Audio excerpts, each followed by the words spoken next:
Welcome to Turn Up the Heat, deconstructing best practices in localization productions. No pressure, you're the localization project manager and you're managing projects in languages you cannot read. If you don't get it right, any mistranslations in the product may result in physical and financial damages, along with damages to people's and organizations' reputations. So how do you ensure that the localization product is properly handled? Here is a standard localization workflow. In this workflow, a client submits a work request handled by an account manager and a project manager.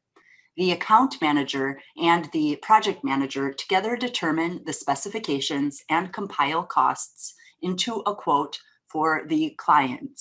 Once the quote is approved by the client, the necessary resources are gathered and the project is kicked into production. A translation package is assembled for the translation team containing the by-text files for translation along with essential project instructions.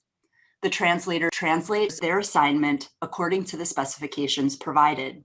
The content is then edited by a reviser who has the same, if not better, qualifications than the translator in conformance with ISO 17100. Final polishing of the content takes place during by-text review. The content is exported, formatted, and reviewed once again prior to delivery to the client. In this workflow, processes in green are completed by someone who can read the target language. In this workflow, processes in orange are completed by someone who cannot read the target language. In all workflows, queries arise at all stages, including by client reviewers after a project has been closed. If there will be client reviews, plan for that in advance in project specifications. If client reviews are unplanned, get ready for some headaches ahead.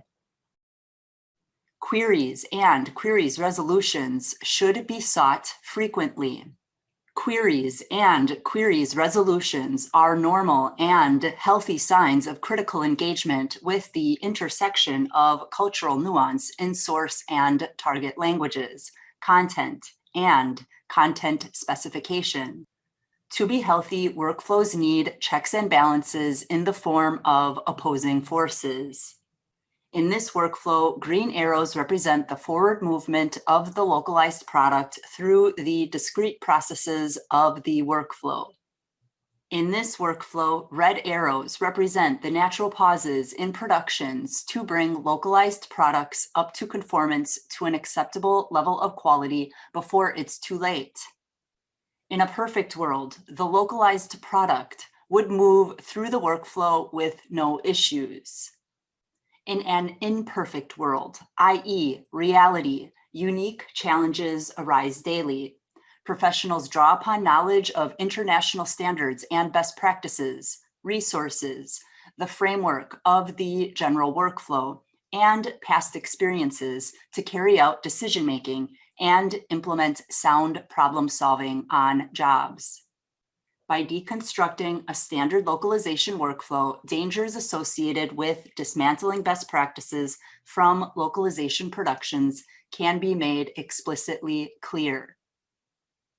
Question: what is no longer being verified and confirmed when editing and the by-text review are removed?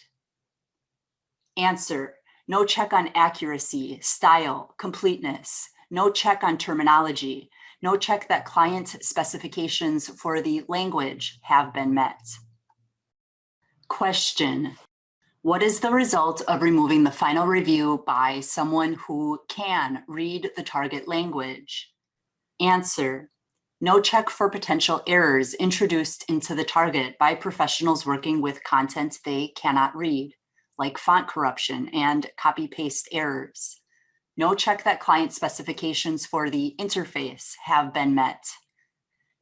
Answer continued.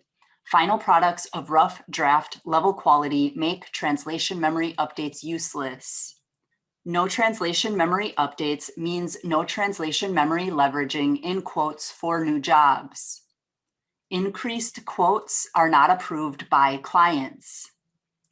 If quotes are not being approved, you are making no deliveries. Without deliveries, you are not invoicing. That is to say, you have no work, no clients.